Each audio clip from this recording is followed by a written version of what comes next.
Assalamualaikum warahmatullahi wabarakatuh. Salam sejahtera. Alhamdulillahirabbil alamin. Allahumma shalli ala Muhammad wa ala alihi wa sahbihi wa sallim.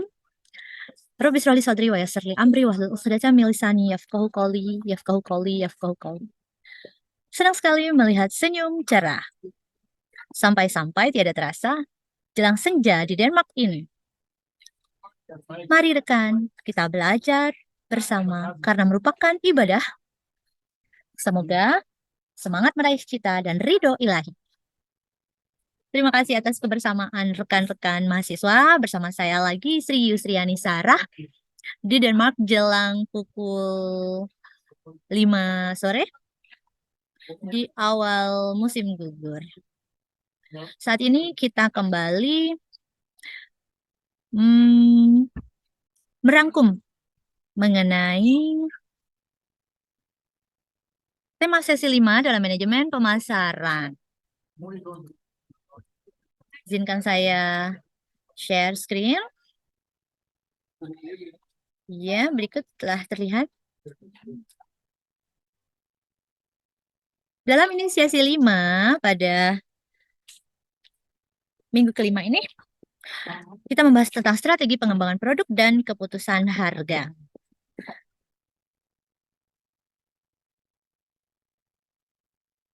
Pokok bahasan meliputi produk, bagaimana mengelola jasa, kemudian strategi harga.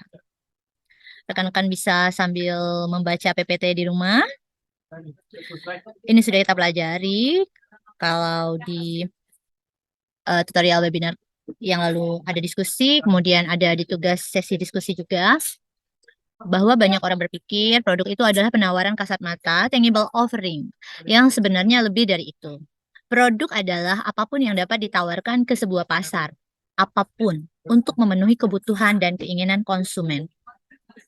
Jadi, produk yang dapat dipasarkan tentu saja sangat beragam. Bisa meliputi benda seperti benda-benda kebutuhan sehari-hari berbentuk fisik, tentu saja, seperti alat dan keperluan makanan, minuman, bagaimana kemudian benda-benda urusan fashion, sandang, juga untuk pemenuhan perumahan, kendaraan, dan lain-lain. Produk juga bisa berupa jasa, pengalaman, peristiwa, orang, tempat, kepemilikan, atau propertis, organisasi, pengembangan ide. Jadi itu juga merupakan produk. Tingkatan produk. Dapat kita lihat pada bagian ini ada produk inti, ada produk dasar, produk yang diharapkan, produk yang disempurnakan, produk potensial. Kemudian ada klasifikasi produk berdasarkan keawetan dan keberwujudan. Kemudian juga klasifikasi barang konsumen. Rekan-rekan bisa membaca lebih jelasnya di buku bahan ajar kita. Bagaimana tentang convenience goods, shopping goods, specialty goods, unsold goods. Ya, convenience goods, shopping goods, specialty goods, unsold goods. Barang-barang yang membuat atau mendukung kenyamanan hidup, gitu ya. Shopping goods, barang belanjaan, kemudian specialty goods, itu berarti barang-barang khusus yang dicari. Kemudian unsold goods, barang-barang yang tidak dicari, tapi konsumen mau membelinya. Kemudian ada klasifikasi barang industri, mencakup material and parts, capital items, supplies and business service. Kemudian kita pelajari hierarki produknya, bagaimana produk sistem dan produk mix-nya, analisis lini produk, kemudian panjang lini produknya. Itu semua lengkap penjelasannya. Nah, ini adalah contoh labeling. Ada label. Label bisa saja berupa sebuah merek atau brand. Jadi label itu mengidentifikasi sebuah produk, misalnya Pulpy Orange dari Minute Maid. Dia mencerminkan jeruk yang sudah diubah menjadi minuman rasa jeruk segar. Kemudian label juga mencerminkan grade atau tingkat kualitas produk. Kemudian label juga bisa menjelaskan tentang isi produk, misalnya siapa pembuatnya, kemudian di mana dan kapan dibuatnya, apa isinya, dan bagaimana cara menggunakannya secara aman.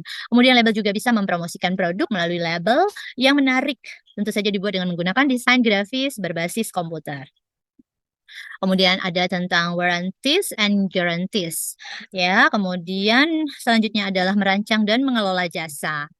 Tentang konsep jasa ini adalah bahwa jasa diartikan setiap aktivitas atau kinerja yang ditawarkan oleh satu pihak kepada pihak lain yang pada dasarnya tidak nyata atau intangible dan tidak dihasilkan dari kepemilikan atas sesuatu.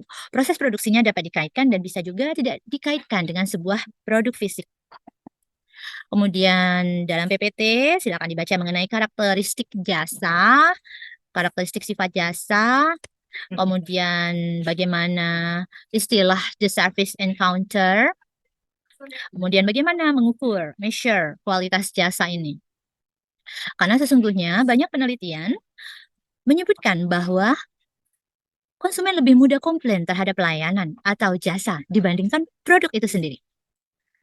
Sehingga adanya banyak analisis dan kemudian terciptalah model-model, termasuk ada model komplain, model peningkatan pelayanan jasa, dan ini contoh model kesenjangan penyerahan jasa. Kemudian memasarkan tempat, orang, dan ide. Artinya memasarkan skill dari SDM, memasarkan tempat, dan memasarkan ide itu juga memiliki keahlian tersendiri. Mengenai masa depan jasa, ini terkait dengan adanya perubahan demografi, adanya globalisasi, tentu saja karena kemajuan teknologi dan penyebaran informasi. Selanjutnya, di kesempatan tutorial webinar, kita akan berdiskusi mengenai strategi pemasaran jasa. Adanya diferensiasi jasa, tentu saja dari pihak produsen harus selalu inovatif dalam hal ini, dan pengelolaan kualitas jasa. Kemudian tentang strategi harga. Harga adalah nilai suatu barang atau jasa yang diukur dengan jumlah uang dikeluarkan oleh pembeli untuk mendapatkan sejumlah kombinasi dan barang atau jasa berikut pelayanannya dari perusahaan. Harga merupakan satu-satunya komponen yang mendatangkan keuntungan secara materi bagi perusahaan. Bagaimana harga ditentukan perusahaan? Pada perusahaan kecil mungkin ditentukan langsung oleh pemiliknya dengan perhitungan yang tidak ribet. Pada perusahaan yang besar, harga ditentukan dengan cara yang agak rumit, jadi pasti menghitung secara jelas bagaimana pemasukan, pengeluaran, dan berapa kisaran keuntungan yang ingin diperoleh. Kemudian pada industri di mana penentuan harga merupakan sebuah faktor kunci, misalnya ada industri penerbangan, perminyakan, dan komunikasi, maka perusahaan seringkali membuat rapat-rapat khusus, bagian khusus yang menangani harga. Tentu saja ini membantu bagian lain dalam menentukan harga yang tepat. Jadi ada pihak decision maker-nya tentu saja. Pemahaman harga di benak konsumen. Kita selaku konsumen tentunya satu, pengalaman membeli sebelumnya. Dua, adanya komunikasi formal. Kita melihat iklan, sales call, dan brosur. Kemudian yang ketiga, komunikasi tidak formal. Kita mengetahui bagaimana pemahaman harga ini dari teman, dari rekan, dari sesama teman satu pekerjaan atau rekan sejawat, dari anggota keluarga, kemudian point of purchase-nya, kemudian sumber daya online yang ada, juga ada faktor-faktor lain yang berhubungan dengan harga. Faktor kuncinya adalah reference price, kemudian price quality inference, and price endings. Tahap penentuan harga. Mengenai tahap penentuan harga, memilih objektif atau tujuan penentuan harga, kemudian mesti menentukan atau memperkirakan permintaan, kemudian melakukan estimasi biaya yang berhubungan dengan pembangunan produk tersebut, kemudian menganalisis penawaran, harga, dan biaya kompetitor atau pesaing, kemudian memilih metode penentuan harga, kemudian memilih harga akhir yang ditetapkan. Kemudian perusahaan juga melakukan adaptasi harga secara geografikal, adanya diskon harga dan allowance, kemudian adanya harga promosi, ini merupakan ciri khas tersendiri di setiap perusahaan, kemudian adanya differentiated pricing. Mengawali dan memberikan respon terhadap perubahan harga. Ini juga ada step-stepnya, mengawali pemotongan harga, ada mengawali peningkatan harga, serta menjawab perubahan harga pesaing. Kemudian, share dulu. Kita lihat kartu.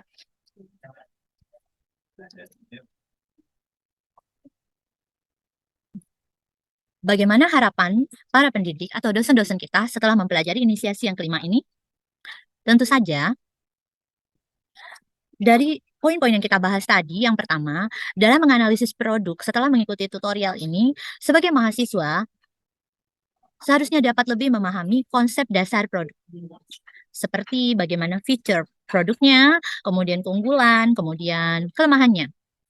Menganalisis produk melibatkan pemahaman tentang bagaimana produk memenuhi kebutuhan dan keinginan pelanggan, serta bagaimana produk tersebut berbeda dari kompetitornya di pasar.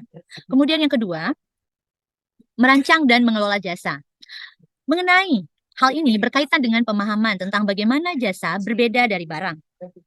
Jasa adalah produk yang memiliki keunikan lain dari suatu barang atau produk fisik. Bagaimana jasa dapat dirancang untuk memenuhi kebutuhan pelanggan, serta bagaimana pengelolaan dan meningkatkan pengalaman pelanggan saat menggunakan jasa tersebut. Jasa memiliki karakteristik seperti ketidakberwujudannya, sehingga manajemen dan desainnya memerlukan pendekatan khusus. Kemudian yang ketiga, setelah mempelajari inisiasi kelima ini, diharapkan para mahasiswa tentu bisa menetapkan strategi harga. Strategi harga berkaitan dengan bagaimana menentukan harga yang tepat tentunya untuk produk atau jasa berdasarkan pada perhitungan biaya produksi kita, kemudian bagaimana permintaan pasar, kemudian kita integrasikan lagi bagaimana setelah menganalisis kompetitor dan faktor lainnya. Hal ini melibatkan pemahaman tentang elastisitas harga tentunya, penetapan harga berdasarkan biaya, serta strategi penetapan harga lainnya. Inti dari pengembangan strategi produk dan harga dalam manajemen pemasaran ini bahwa pengembangan strategi produk fokus pada penciptaan dan modifikasi produk atau jasa agar sesuai dengan kebutuhan dan keinginan target pasar. Ini tentunya rekan-rekan melibatkan inovasi, perbaikan kualitas, dan diferensiasi produk. Sementara itu, strategi harga bertujuan untuk menetapkan harga yang tepat sehingga dapat menciptakan persepsi nilai bagi pelanggan dan juga memaksimalkan keuntungan bagi perusahaan. Strategi harga harus mempertimbangkan faktor-faktor seperti biaya produksinya, kompetisinya, permintaan pasar, serta tujuan bisnis perusahaan. Strategi ini juga harus selaras untuk memastikan produk atau jasa yang ditawarkan memiliki daya saing di pasar dan dapat memenuhi tujuan bisnis perusahaan. Sebagai contoh, misalnya ada produk berkualitas tinggi, mungkin memerlukan strategi harga lebih tinggi. Sedangkan ada produk massal dengan biaya produksi rendah, mungkin lebih sesuai dengan strategi harga yang lebih kompetitif. Kemudian tadi ada tingkatan produk, bisa saja contohnya itu misalkan ada produk inti, core product. Misalnya secara real ya rekan-rekan, bahwa contohnya sebuah mobil, intinya mobil itu kan memiliki kemampuan untuk berpindah dari satu tempat ke tempat lain, itu produk intinya. Kemudian secara aktual, kita memilih sebagai konsumen ketika memilih mobil, produk aktualnya adalah mencakup bagaimana sih pilihan desainnya, bagaimana kita memilih fitur keselamatannya, warnanya, kesukaan kita apa, mereknya apa, kemudian kita melihat bagaimana mesinnya, informasi mengenai, adanya biaya asuransi, dan segala hal tentang, urusan yang mencakup, mobil tersebut. Kemudian ada lagi unsur-unsur produk tambahan. Jadi misalnya untuk mobil itu ada layanan tambahan, jadi, produk tambahannya tentu saja dari tokonya berupa garansi, layanan purna jual, kemudian biasanya ada pelatihan mengemudi gratis untuk, mmm, yang ingin meng-upgrade, jenis mobil tersebut atau biasanya kalau di sini juga untuk remaja yang pertama kali membeli mobil, ada pertama kali, boleh memilih dari sekian banyak mobil di tempat, tersebut, kemudian sampai puas, di test drive. Juga misalnya lagi, menambah nilai bagi konsumen itu adanya servis secara berkala dari, kendaraan yang kita beli.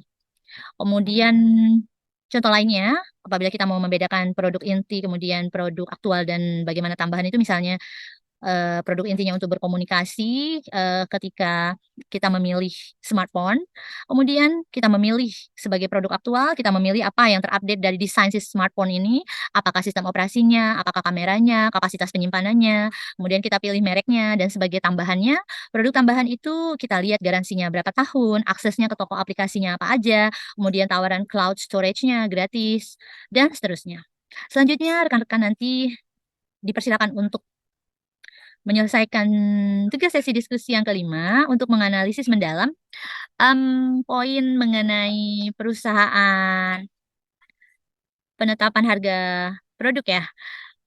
Jadi itu adalah penetapan harga produk yang sama bagi semua pembeli merupakan sebuah ide yang relatif modern sejalan berkembangnya bisnis retail pada abad ke-19. Jadi mengenai bisnis retail tentang Lucky Bundle. Jadi strateginya itu ditetapkan oleh Lucky Bundle apakah sukses atau tidak.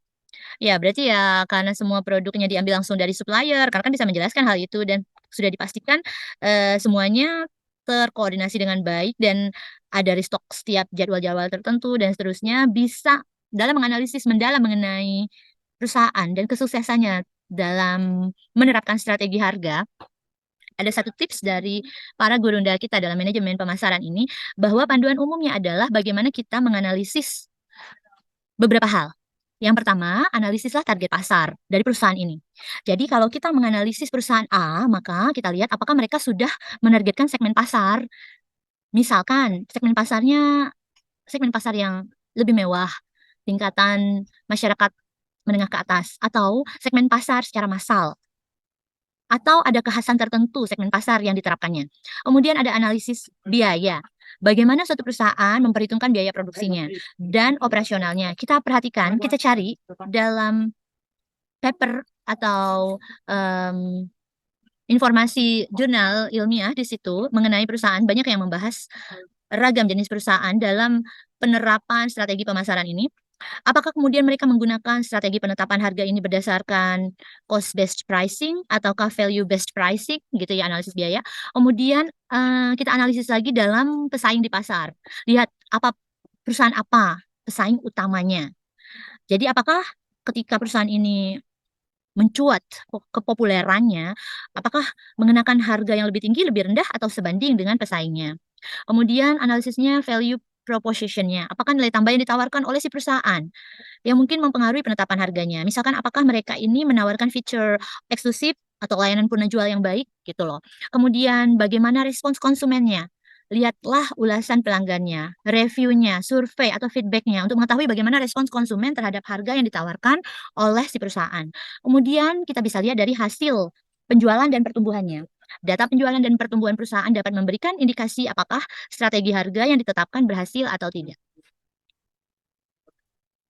Itu saja dulu dia rekan-rekan yang berbahagia. Semoga senantiasa sehat dan tetap semangat belajar, semangat berkarya, semangat berprestasi, dan tetap mencintai Universitas Terbuka. Barakallahu fikum, happy learning, happy researching, also happy working. Saya Serius Riani Sarah dari Billund, Denmark. Sampai jumpa lagi. Wassalamualaikum warahmatullahi wabarakatuh.